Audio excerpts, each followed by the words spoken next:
Welcome two digit दोस्त student. आज हम बात करेंगे दुर्ग यूनिवर्सिटी के बीसीए फर्स्ट सेमेस्टर दिसंबर जनवरी 2024 के क्वेश्चन पेपर को। ठीक है, जिसका ये मेरा दूसरा वीडियो है। इसका पहला क्वेश्चन क्या है स्टूडेंट कि define cyclic group with example, prove that every cyclic group is abelian.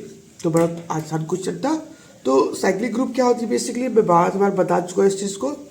A group G operation star is said to be a cyclic group if it contain at least one generator element। कम से कम एक generator अगर किसी group में exist करता है तो वो group हो क्या हो जाता है, हमारे पास साइक्लिक ग्रुप हो जाता है। जनरेटर का मतलब कि अगर वो एलिमेंट पूरे ग्रुप को जनरेट कर दे तो हमारे पास वो क्या हो जाता है, साइक्लिक ग्रुप हो जाता है। ठीक है, एग्जाम्पल इसका बहुत अच्छा एग्जाम्पल है जिसको हमेशा मैं बोलते आए हूँ। Fourth root of unity under multiplication operation क्या रहेगा, ऑपरेशन रहेगा multiplication is a cyclic group. Group क्या है हमारे पास, 1 minus 1 iota minus iota under operation कौन सा, स्टार। मतलब इसके कोई भी एक एलिमेंट को ले लो स्टूडेंट, तो कोई भी एक एलिमेंट पकड़ लो, ठीक है, या फिर कोई एक ऐसा एलिमेंट इसके अंदर एग्जिस्ट कर दे कि उसका ऑर्डर ग्रुप के ऑर्डर के इक्वल हो जाए, या फिर वो पूरे ग्रुप को जनरेट कर दे स्टूडेंट, वो क्या आ जाता है हमारे पास, साइक्लिक ग्रुप। एग्जाम्पल के लिए बात करते हैं, देखो ध्यान से पहुंच जाओ। मैं इसको समझाने की कोशिश कर रहा हूँ ना, इसको एग्जाम में लिखना नहीं है आपको, या फिर लिख भी सकते हो साइड में। ठीक है, हालांकि आपको ऐसे लिखना है एग्जाम में, अगर क्वेश्चन आ गया तो ये लिखना है। ठीक है, इससे डेफिनेशन लिखना है, डेफिनेशन के बाद एग्जाम्पल पे ये लिख देता है। एग्जाम्पल का एक्सप्लेन भी कर सकते हो जस्ट लाइक दैट। ऐसा देखो ध्यान से, बोलना कि बात जो आयोटा है, ठीक है, पहले बात इसकी आइडेंटिटी क्या होगी, आपको दिख रहा होगा स्टूडेंट, यहाँ पे मैं रेड ब्लू पेन यूज कर रहा हूँ। ठीक है, आइडेंटिटी क्या होगी इसकी, आइडेंटिटी इसकी 1 होगी, ये बात जानते हो। ठीक है, अच्छा जनरेटर कैसे फाइंड करते हैं, जनरेटर फाइंड करने के लिए इस ग्रुप का ऑर्डर कितना है, ऑर्डर ऑफ ग्रुप कितना है, ध्यान देखो ऑर्डर ऑफ ग्रुप कितना है, 4 है। 1 2 3 4 एलिमेंट है, तो इसका ऑर्डर कितना हुआ, 4 हुआ। ठीक है, तो अगर कोई एक ऐसा एलिमेंट मिल जाए मुझे जिसका ऑर्डर 4 हो, जैसे बाजू में आयोटा ले लिया, आयोटा का ऑर्डर निकालते हैं। ठीक है, ऑर्डर ऑफ आयोटा, आयोटा को कितना बार हम लोग मल्टीप्लीकेशन करें कि हमारे पास 1 आ जाए, मतलब आइडेंटिटी आ जाए। देखो ध्यान से, वो iota into iota into iota into iota, iota iota -1, iota iota -1 इसको टू कितना होगा, यहाँ पास 1 हो गया। इसका मतलब 1 आइडेंटिटी आ गया, आइडेंटिटी आ गया ना एलिमेंट ये। इसका मतलब ये हुआ कि इसका ऑर्डर जो है, आयोटा का ऑर्डर कितना है, ऑर्डर ऑफ आयोटा कितना है, 4, क्योंकि 1 2 3 4 बार गुणा करने पर ये आइडेंटिटी, इसलिए ये हमारे पास क्या हो गया, उसका ऑर्डर हो गया स्टूडेंट। ठीक है, ग्रुप का ऑर्डर और एलिमेंट का ऑर्डर 4 है, इसका मतलब ये क्या है हमारे पास, आयोटा इसका क्या जनरेटर है और आयोटा जनरेटर है। इसका मतलब ये हुआ कि उसके अंदर कोई एक जनरेटर एग्जिस्ट कर दिया। ठीक है, इस बीच ये ग्रुप क्या हो जाएगा हमारे पास, साइक्लिक ग्रुप हो जाएगा। ठीक है, आप हमारे आयोटा का भी एग्जाम्पल ले सकते हो। ठीक है, इस तरीके से हम करेंगे। क्वेश्चन क्या है कि every cyclic group is abelian, prove that. तो ध्यान से हम इसको प्रूव करते हैं। इसका प्रूफ भी बहुत आसान है, अगर अच्छे से अरेंज कर देते हो पहले। ठीक है, चलो इसको हम लोग प्रूफ देखते हैं। अच्छा, सबसे पहले मैं क्या लूंगा, एक ग्रुप लूंगा, let G be a group. G क्या लिया हम लोग, एक ग्रुप ले लिया। ठीक है, अब क्या मैं बोला बताओ, अगर जी एक ग्रुप है और या फिर जी बी अ ग्रुप। ठीक है, it is if G be a group, if G is cyclic group, cyclic group अगर जी हमारे पास कोई साइक्लिक ग्रुप होगा तो it has a generator, it has generated by an element, at least one element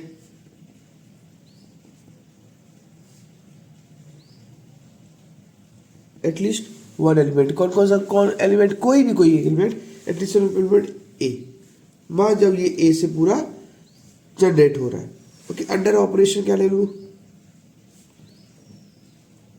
under operation क्या ले लिया, मान जो मैं अंडर ऑपरेशन स्टार, आप जो भी ले लो, इसको मल्टीप्लीकेशन बोलो, एडिशन बोलो, जो भी बोल सकते हो। ठीक है, ये बात क्लियर हुआ। मतलब ये किससे जनरेट हो रहा है, ए से जनरेट हो रहा है स्टूडेंट। चलो तो ये मान लिया। अब नाउ या फिर आल्सो ले लिया, आल्सो एक्स वाई जी के कोई ग्रुप एलिमेंट ले लिया। एक्स वाई क्या है हमारे पास, कोई जी से कोई दो एलिमेंट ले लिया, ठीक है स्टूडेंट, दो कोई एलिमेंट ले लिया। अब एक बार बताओ, मान लो ये दो एलिमेंट है, एक्स को क्या लिख सकते हैं, एक्स को ए के टर्म में लिख सकते हैं ना, क्योंकि ए जनरेट कर रहे हैं सबको। एक एलिमेंट ऐसा एलिमेंट जो सबको जनरेट कर रहा था, तो बताओ जी के ही कोई एलिमेंट को कैसे जनरेट कर, इसको हम लोग ए के पावर एम लिख सकते हैं। मतलब ए को एम बार गुणा करने पर एक्स आ गया, मतलब ग्रुप का एक एलिमेंट आ गया, ठीक है। अच्छा, सिमिलरली हम लोग बोलेंगे कि y कैसे जनरेट हुआ, भैया y a के पावर n करने पर y जनरेट हो गया। लिख सकते हैं ना, क्यों लिख सकते हैं, क्योंकि बोलते हैं ना कि इसी को कितने बार गुणा कर दे कि ग्रुप का एलिमेंट आ जाए, इसको कितने बार गुणा कर दे कि ग्रुप का एलिमेंट आ जाए। तो भैया कोई एक एलिमेंट को गुणा करने पर ग्रुप का एलिमेंट आ गया, इसको गुणा करने पर ग्रुप का एलिमेंट आ गया। यही तो होता है ना साइक्लिक ग्रुप, ठीक है, बहुत बढ़िया। अब बताओ अबिलियन होने की क्या प्रॉपर्टी होती है स्टूडेंट, अबिलियन पूछा ना, ग्रुप इज अबिलियन। तो अबिलियन होने की प्रॉपर्टी सीधा से होती है कि अगर आप लेते हो कि नाउ एक्स वाई, तो क्या होना चाहिए यहाँ पास, वाई एक्स आना चाहिए स्टूडेंट, होना चाहिए नहीं होना चाहिए बताओ। अगर आप अबिलियन है, एक्स वाई है, तो वाई एक्स, अबिलियन मतलब कम्यूटेटिव प्रॉपर्टी। याद करो ग्रुप में कम्यूटेटिव प्रॉपर्टी सबसे लास्ट होती है, ठीक है, क्लोजर, एसोसिएटिव, आइडेंटिटी, इनवर्स, फिर लास्ट में क्या होता था, कम्यूटेटिव प्रॉपर्टी। कम्यूटेटिव होती थी तो क्या हो जाता था, अबिलियन हो जाता था स्टूडेंट। तो एक्स वाई है तो क्या हो जाएगा यहाँ पास, वाई एक्स। अब एक बात बताओ, एक्स वाई है, मैं एक्स वाई को लिख देता हूँ वहां पर, चलो एक्स वाई लिख दिया। अच्छा ये बताओ मुझे, एक्स वाई को क्या लिख सकते हो, एक्स को मैं लिख के ए के पावर एम लिख दिया, कोई दिक्कत, फिर क्या लिख दिया, ए के पावर एन लिख दिया, कोई दिक्कत नहीं। अच्छा एक बार पता, बेस से मैं तो इसकी जो पावर्स होते हैं एड हो जाते थे, हम जानते हैं, तो ए है तो ये एम प्लस एन हो गया स्टूडेंट, बहुत आसानी से। अब एक बात बताओ, ए है, इसको एम प्लस एन को मैं एन प्लस एम लिख सकता हूँ, लिख सकता हूँ नहीं लिख सकता हूँ, लिख सकता हूँ, ठीक है। इसको थोड़ा सा हटाता हूँ, ठीक है, लिख सकता हूँ ना। अब एक बात बताना मुझे, ए की पावर जब देखो ऐसे प्लस करके इसको ऐसे लिख सकते हैं, तो इसको अलग अलग तोड़ लिख सकते, इसको लिख सकते ए के पावर एन इंटू ए के पावर एम, लिख सकते हैं ना। क्यों, क्योंकि देखो ए के पावर एम, ए के पावर एन था, इसको हम ऐड करके एम प्लस एन कर दिए, तो भैया जब ये ऐड है तो इसको भी एन एम कर देंगे ना। बोलोगे सर ये क्या हुआ, अरे कुछ नहीं, देखो एम एन को उल्टा करके एन एम लिख दिया हूं, लिख दिया हूं ना, फिर यहां पर एन और एम कर दिया यहां पास। अब चलो ए की पावर एन क्या होती थी बताओ, ए की पावर एन क्या होती थी, वाई, वाई हो गया, और ए की पावर एम क्या होती थी, एक्स, एक्स का, तो देखो आ गया ना, x y is equal to y x, group करती है। इसका मतलब क्या हो गया हमारे पास कि every cyclic group is abelian. Student अगर ये क्वेश्चन आ गया एग्जाम में तो आपको ऐसे बनाना है, ठीक है, सॉल्यूशन यहां से देना है, यहां सॉल्यूशन देना है, और उसको पूरा लास्ट तक चल देना है, ठीक है। देखना है, देखो ये क्वेश्चंस है, क्वेश्चंस के बाद ये लिखना है पूरा, इसके बाद ऐसे चल देना है, और इसका सॉल्यूशन देना है लास्ट में, ठीक है। ये क्वेश्चन बहुत बेहतरीन क्वेश्चन था, मे भी शायद तक रिपीटेड हो सके इस बार भी, ठीक है। तो चलो ठीक है, अब हम दूसरे क्वेश्चन की तरफ चलते हैं स्टूडेंट, ठीक है। अब बहुत सारे बच्चों का एक क्वेश्चन था कि सर ये क्वेश्चन क्या है, ठीक है, मैं मेंशन नहीं कर पाया, ये भी एक मिनट,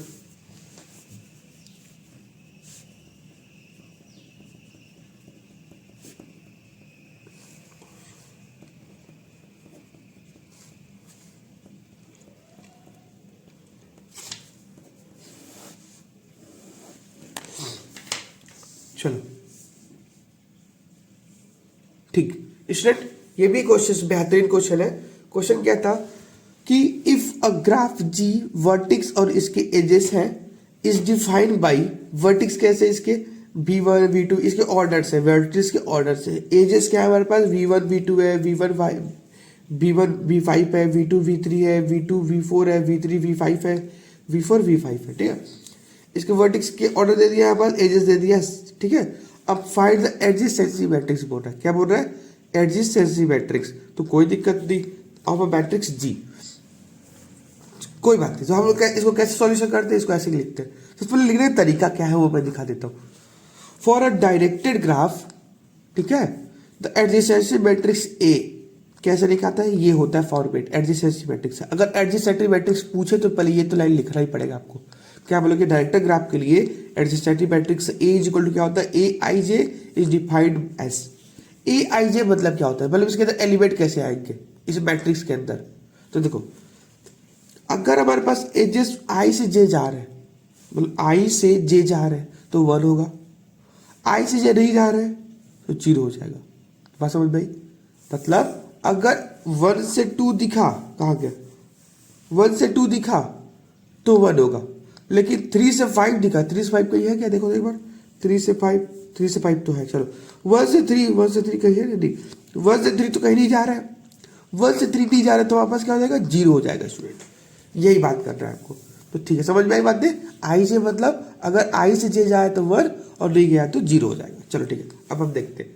फिर ये भी लिख रहा है, गिवन हमारे पास एजेस क्या है, V1 V2 V3 ये सब पूरा लिख दे रहा है।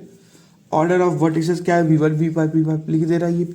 अब देखो, एक हमें टेबल बनाना है, टू ये रहेगा, फ्रॉम ये रहेगा, फ्रॉम यहाँ से टू यहाँ, ठीक है। तो बस देखो हमारे पास क्या आता है, V1 V2, V1 से V2 1 था यहाँ पास, V1 से V5, V1 से V5 था तो 1 हो गया। आगे देखो, V2 से V3, V2 से V3 तो यहाँ पास 1 हो गया, V2 से V3 1 हो गया, V2 से V4, V2 से V4 1 हो गया, बाकी 0 कर दो क्योंकि बाकी तो है ही नहीं। चले आगे, ठीक है। V3 से V5 यहाँ पास गिवन, V3 से V5 मतलब ये 1, ठीक है ना, V3 से V5 ये 1, ठीक है। और क्या था, V4 से V5 ये था ना, V4 से V5 ये हो गया, V4 से V5 देख रहा होगा आपको आशा करता हूँ, V4 से V5 ये हो गया। और कहीं कुछ है नहीं तो हम इतना बना दिए, 1 2 3 4 5 6, 1 2 3 4 5 6, ठीक है, बाकी 0 कर दो।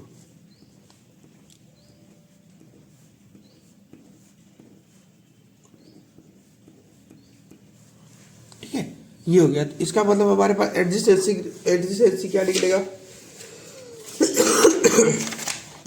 इसका मतलब हमारे पास एडजेसेंसी मैट्रिक्स, इसके आगे नोट कर देना, adjacency matrix A is equal to क्या लिखना, देखो 0 1 0 0 1 0 1 0 0 1, ठीक है, 0 0 1 1 0 0 0 1 1 0 0 0 0 1 0 1 0 0 0 0 1 0 0 0 0 0, क्या जगह पर 0 0 0 0 1 0 0 0 0 1 0 0 0 0 0, और ये हमारे पास एडजेसेंसी मैट्रिक्स है स्टूडेंट, ठीक है। लास्ट में सॉल्यूशन, तो यहाँ पर सॉल्यूशन पूरा कंप्लीट हो गया, ठीक है। तो इस तरीके से हम आगे चल के एग्जाम पे लिखेंगे। हालांकि क्लियर क्वेश्चन हमारे पास इस तरीके से हम इसको सॉल्यूशन देंगे, ठीक है स्टूडेंट, पूरा सॉल्यूशन इस तरीके देंगे, ठीक है। और लास्ट में हम इसको बता देंगे, क्लियर। चलो नेक्स्ट चलते हैं। ये हमारे पास शॉर्ट आंसर टाइप के क्वेश्चन समाप्त होते हैं। अब हमारे पास शॉर्ट टाइप आंसर समाप्त होते हैं, अब लॉन्ग टाइप स्टार्ट होता है। क्वेश्चन क्या है, if I is a set of integer and the relation x r y, x minus y is the even integer, then prove that r is an equivalent relation। Student मैं आपको बता देता हूँ, इस क्वेश्चन को मैं अपने वीडियो पे बना चुका हूँ, इक्विवेलेंट रिलेशन के वीडियो पे जाके देखना, अच्छे से एकदम डेफिनेशन के साथ, एग्जाम्पल के साथ इसको बताने की कोशिश किया हूँ, आपको बेहतरीन समझ में आएगा। और ये एग्जाम में भी फंसा क्वेश्चन है, ठीक है। अब जाके देखो इसको, मजा आएगा आपको, ठीक है। अब रही बात इस क्वेश्चन का, वीडियो थोड़ा लंबा हो जा रहा है स्टूडेंट, मैं इसको नेक्स्ट सेशन में ला रहा हूँ, ठीक है। ये आपको जल्दी इसका भी वीडियो मिल जाएगा आपको, ठीक है। वीडियो को लाइक करो, शेयर करो, दबाओ, अच्छे से शेयर करते रहो, ठीक है स्टूडेंट। चलो ओके, टाटा बाय बाय।